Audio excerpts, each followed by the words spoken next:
Sheli inayomilikiwa na Gapco imeungua moto maeneo ya Kwerekwe wilaya Magharibi. Tukio hilo limetokea majira ya saa 10:24 jioni wakati kituo cha kuuzia mafuta cha Gapco kilipokuwa kikiungua moto na kupelekea hasara ya kuungua ofisi, jenereta pamoja na vitu kadhaa vilivyopo maeneo ya karibu na kituo hicho. Akizungumza juu ya tukio hilo, kamishna ya kikosi cha zimamoto na uokozi Zanzibar, Rashid Mzee Abdallah, amesema wamefika eneo la tukio mara tu baada ya kupata taarifa na kufanikiwa kuuzima moto huo. Vijana wetu wamefika katika eneo la tukio na kukuta moto umeanza. Moto huo ulianza kwenye jengo, bahati nzuri ya kwanza kwenye kisima. Moto huo umeanza kwenye jengo ndani na inachosemekana kutokea short ya umeme ambao ulikuwa generator tumekuta hapa linawaka. Kwa hiyo ile generator mle ndani imesababisha short, si kwenye generator bali kwenye jengo. Na bahati mbaya kabisa ambalo ni jambo kila siku tunalipigia kelele, ndani ya hiyo moto ilipotokea kwenye hilo jengo kulikuwa na vidumu vya petroli. Kwa hiyo moto ulifanya umekuwa mkubwa.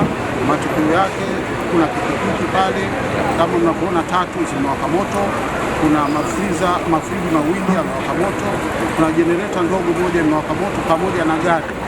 Aidha, Kamishna Rashid amewataka wamiliki wa vituo vya kuuzia mafuta kuacha kuegesha vyombo vya moto maeneo ya karibu ya vituo hivyo ili kuepukana na athari zinazoweza kujitokeza.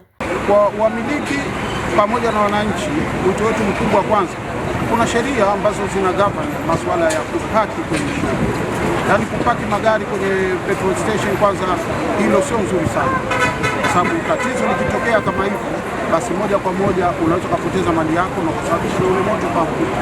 Lakini kwa wale ambao wanamiliki petrol station, suala la kuweka ndani vidumu vya mafuta, sio petrol station, hata nyumbani kwako haitakiwi. Hapa pana visima vya mafuta, kwa hiyo mafuta tutegemea weko chini ingekuwa salama zaidi. Fatma Thani ambaye ni mfanyakazi wa kituo hicho anaelezea juu ya tukio hilo na hatua alizozichukua. Kwanza kuuza tu nikasikia kitu kimedaka, baadaye kalia tano kulia vile kwanza kulia bru mara mbili, baadaye ukazika ule moto. Nikamwita Mohamed, njoo uzime huku unawaka. Mohamed akatoka akashika fire extinguisher ile tena akazima, kisha kaheja kubali. Mimi nikachukua bora kama kaita fire, nikamwambia jamani, sijui namba zenu lakini kuna moto unawaka Sheli. Kwa akatoka mmoja simjui mtu mzima, akachukua akaita wenzako, akachukua gari wakatoka. Kwa tunashukuru. Shuhuda ya tukio Abdullahi Bakari amekipongeza kikosi cha zimamoto na uokozi kwa kufika kwa wakati na kufanikiwa kuuzima moto huo. Katika kufika kwetu ilikuwa bado upo uwezo, kuna vitu kuviokoa, lakini ya kusikitisha sisi binadamu yani kwamba yanapotokea maafa mtu anaona ni bora kwanza kupiga picha kuliko kuokoa mtu. Nafsi naipongeza sana jeshi la zimamoto na uokozi, limefika on time. Chanzo cha moto huo kinasadikiwa kuwa ni hitilafu ya umeme iliyoanzia kwenye jenereta lililopo ndani ya kituo hicho, na thamani halisi ya tukio hilo halikuweza kutambulika kwa wakati huo.